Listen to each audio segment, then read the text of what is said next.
секако дека мора да има инфраструктура, мора да има градби, значи мора да има патишта, водни акумулации и така натаму и така натаму. Меѓутоа загрижува во последно време она што го има и Европа како сериозен проблем, тоа е еден од начините на деградацијата, се означува како запечатување.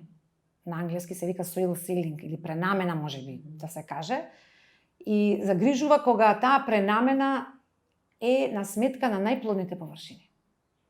Значи, доволно е само да поминете, да патувате, нели, Полог да го поминете, Пелагонија, значи нашите котлини и да се забележи дека на најубавите површини, оние кои што спаѓаат во прва и втора бонитетна класа, се претворени во градежно или се пренаменети во градежно земјиште. Тоа загрижува.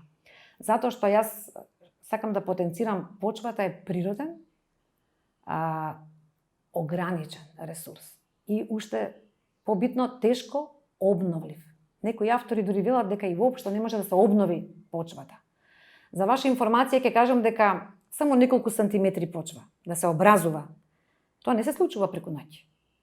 Значи тоа се потребни 500 илјадници години, замислете.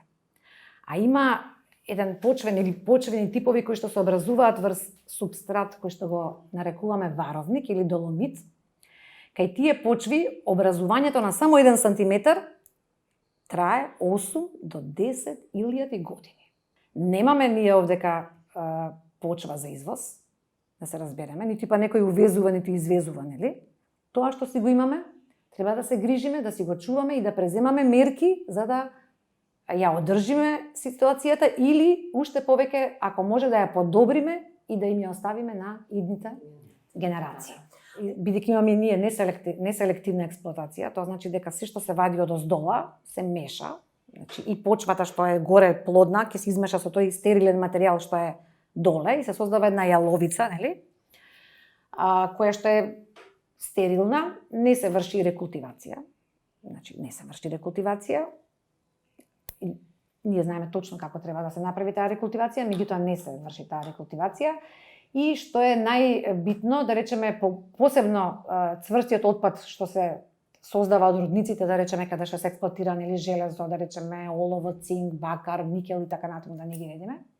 И кога тој материјал се преработува со флотација, се создава еден, ние го викаме флотацијски седимент или јаловица, кој што се депонира непосредно до рудникот, и ако настапи некоја хаварија, а ке настапува, за жал, хаварија, целиот тој материјал, збогатен со тешки метали и други опасни материи, значи се излева или оди непосредно на самите површини кои што се користат за земјоделско производство ке некои од овие капацитети, или пак оди во реките, да речеме, па од реките повторно оди во вештачките или во природните акумулации, па ако дополнително се врши наводнување од тие акумулации, а се врши, тоа значи дека проширувањето на загадувањето и на контаминацијата оди понатаму.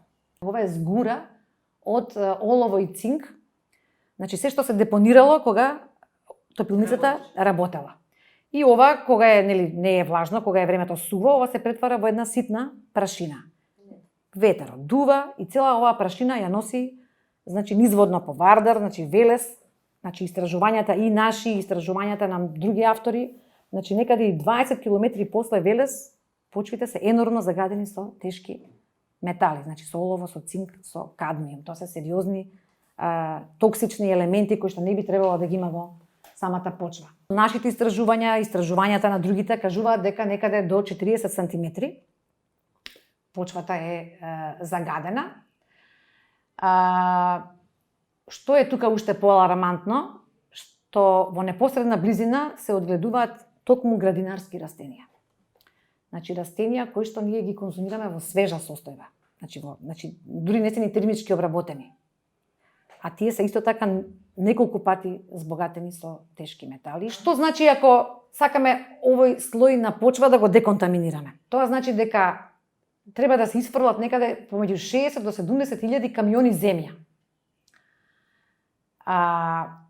Тоа е, значи, многу сложена работа. Деконтаминацијата на почвата е комплицирана, скапа работа, треба многу познавање и можеби за тоа финансии бара многу. Многу финансии и можеби за тоа и не сме мрднати од мртва точка кога станува збор за деконтаминација на почвата.